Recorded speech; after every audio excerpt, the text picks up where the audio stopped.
안녕하세요. 헬스넷 향기 회원 여러분, 법무법인 리우의 허성훈 변호사입니다.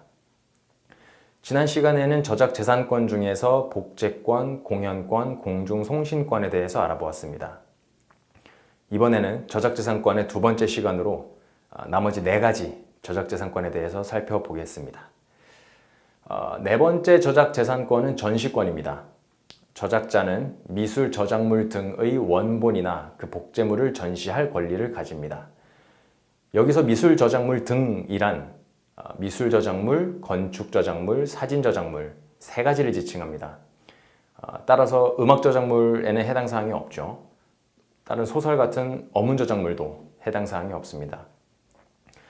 만일 유명한 특정 가수의 특정 CD라면 어떨까요? CD 자체가 저작물이 될 가능성은 대단히 낮지만 만일 그 CD에 구체적으로 표현된 것이 그 미술 저작물로서 인정받을 정도에 이른다면 그 CD 자체가 하나의 미술 저작물로서 전시권이 생길 수도 있겠습니다. 다섯 번째로 배포권입니다. 저작자는 저작물의 원본이나 그 복제물을 배포할 권리를 가집니다. 배포는 저작물 등의 원본 또는 그 복제물을 공중에게 대가를 받거나 받지 아니하고 양도 또는 대여하는 것을 말합니다.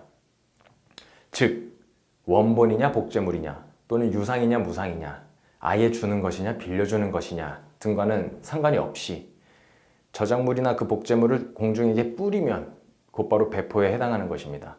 개념이 너무 광범위하죠. 그래서 제한이 있습니다.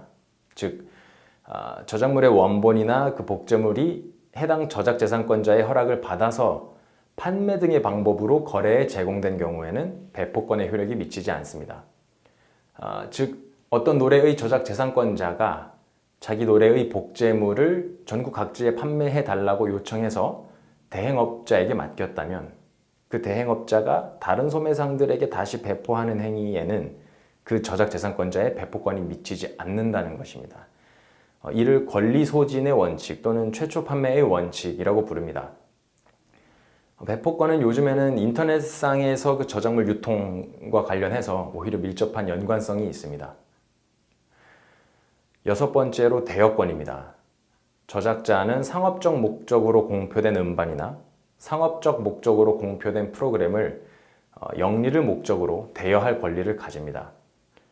즉, 상업적 목적의 음반이나 프로그램에만 대여권의 효력이 미치기 때문에 그러하지 않은 다른 저작물에 관해서는 해당이 없습니다.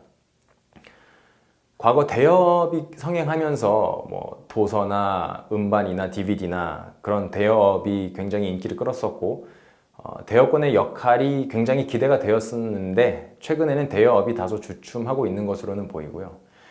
앞서 배포권에서 설명드렸던 권리소진의 원칙, 다른 말로 최초 판매의 원칙에 따라서 대여에 따른 저작권자의 권리를 보호하고 있습니다. 마지막 일곱 번째로 2차적 저작물 작성권입니다. 저작자는 그의 저작물을 원저작물로 하는 2차적 저작물을 작성하여 이용할 권리를 가집니다. 2차적 저작물 작성권은 언제나 뜨거운 권리입니다. 소송이나 분쟁도 참 많이 발생하고요. 모든 저작재산권 7가지가 다 중요하지만 그 중에서도 복제권과 2차적 저작물 작성권은 서로 뗄래야 뗄 수 없는 그런 관계에 있기도 합니다. 2차적 저작물이란 원저작물을 번역, 편곡, 변형, 각색, 영상 제작, 그 밖의 방법으로 작성한 창작물입니다. 쉽게 말씀드리면 원저작물과 매우 특별한 관계에 있는 비슷하면서도 다른 새로운 창작물입니다.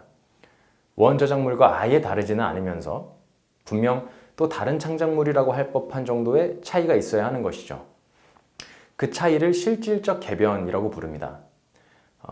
영문으로 작성된 소설을 한글로 번역한다든지 원래 있는 노래를 새롭게 편곡한다든지 아니면 유명한 미술작품을 변형한다든지 이러한 개변 행위들을 통해서 원저작물과는 분명하게 구분되는 새로운 창작성을 부여할 정도여야 한다는 거죠. 원래 있는 소설의 일부만 변형한 것을 두고 실질적 개변이라고 할 수는 없습니다. 따라서 이러한 경우에는 복제권 침해가 됩니다. 원저작물을 바탕으로 만들어지는 2차적 저작물은 원저작자가 아니라 그 2차적 저작물을 작성한 사람에게 그 저작권이 귀속됩니다. 물론 원저작물에 대한 권리는 여전히 원저작자가 가지죠. 소설을 원작으로 영화를 만드는 경우 그 영화에 대한 저작권은 영화를 만든 사람이 가집니다. 사실 영화라는 영상 저작물은 거의 대부분의 경우에 기본적으로 2차적 저작물에 해당합니다. 왜냐하면 시나리오라는 원 저작물이 반드시 존재하기 때문이죠. 원래 있는 음악을 편곡해서 새로운 음악을 만들면 그 새로운 음악을 만든 사람에게 새로운 음악의 권리가 귀속됩니다. 2차적 저작물에 대한 권리가 그 새로 만든 사람에게 귀속된다고 하더라도 그 2차적 저작물을 적법하게 작성하기 위해서는 반드시 원저작자의 동의를 받아야 합니다. 동의 없이 만든 2차적 저작물은 원저작자가 가지는 2차적 저작물 작성권에 대한 침해가 됩니다. 이상 저작재산권을 구성하는 7가지의 개별 권리들을 하나씩 설명드렸습니다.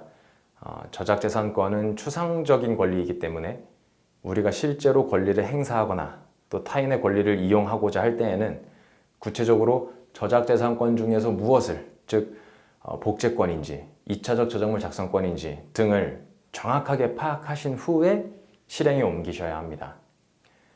헬스넷 향기 회원 여러분께서 항상 올바르고 건강한 저작권 문화를 쉽고 편하게 향유하시기를 응원합니다.